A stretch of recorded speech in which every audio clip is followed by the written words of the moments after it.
যেয়ে কাজটা শেষ করে চলে গেলাম এক থাল পোলাও আর ডালের ভর্তা আর ইলিশ মাছ আর রেনি খেতে। জানেন, সকালের নাস্তা থেকে আজকে সারাদিন চলেন।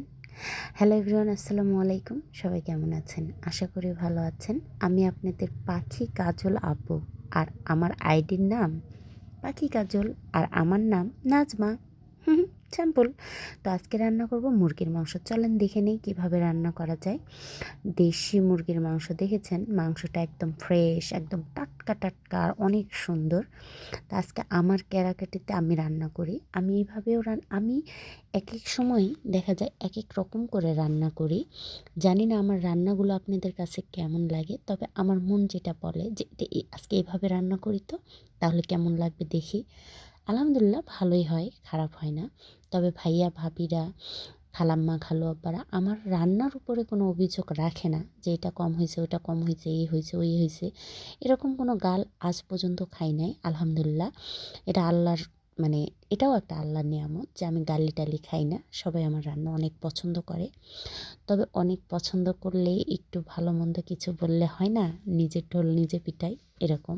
তো যাই হোক, আর কথা না বাড়াই, রান্নাতে হলুদ দিলাম, লবণ দিলাম, ঝালের গুঁড়া দিলাম, ধইনার গুঁড়া আর হলো জিরার গুঁড়া দিলাম। আর এখানে আদা আর এবং রসুন আর পেঁয়াজ দিয়ে দিয়েছি, আর সামান্য একটু আদা বাটা, রসুন বাটা এগুলো দেব, সামান্য একটু দিয়ে দেবো কষানোর সময়। তো তো আমি পেঁয়াজটা হালকা একটু করে নিয়ে তারপরে এই যে মাংসটা কষাচ্ছি, আর পাশে তো গরম পানি দিয়েছি।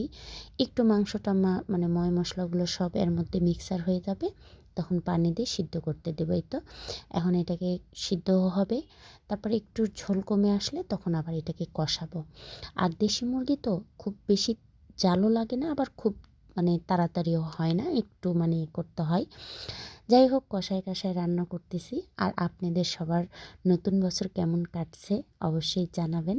আলহামদুলিল্লাহ, মাত্র তো 2টা দিন, ভালোই গেছে। জানি না আগামী দিনে কী আছে, আগামী বছরে কী আছে ভাগ্যে। তবে একটা কথা কি জানেন, এই 2024 সালে অনেক মানুষকে আপন করে পেয়েও হারিয়েছি। আবার আপন করে পেয়ে যেমন হারিয়েছি, তেমন এক বুক কষ্টও নিয়েছি। শুধু যে কষ্টই নিয়েছি তা না, হয়তো অনেককে কষ্টও দিয়েছি। আমার অজান্তে আমি যদি কাউকে কোনো কষ্ট দিয়ে থাকি, অবশ্যই আমাকে ক্ষমা দৃষ্টিতে দেখবেন। কেননা যে আমি যখন কষ্ট পেয়ে বড় হয়েছি, তখন আমার বিশ্বাস আছে যে কষ্ট জিনিসটা কতটা যন্ত্রণাদায়ক। তাই চেষ্টা করব কাউকে কোনো কষ্ট না দেওয়াতে। আমার কথাতে, আমার কাজে, আমার ব্যবহারে, আমার নীরবতাতে যদি আপনারা কেউ কষ্ট পেয়ে থাকেন, প্লিজ প্লিজ প্লিজ ক্ষমা দৃষ্টিতে দেখবেন।